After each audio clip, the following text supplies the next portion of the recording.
sort smarter.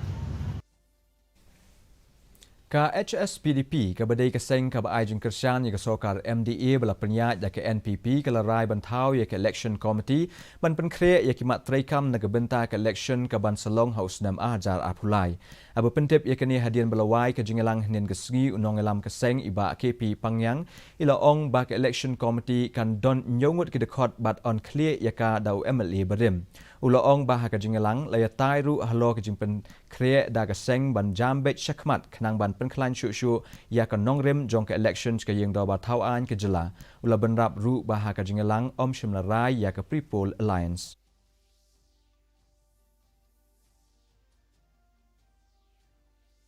2023 election, MLA election, we feel and we feel appropriate that as a party we need to constitute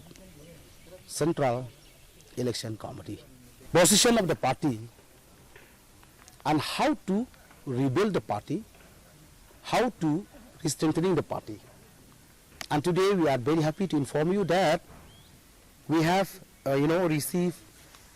brief reports from all the district committees which we have already directed last year in the CAC to reorganize the party. Ka Center for Development of North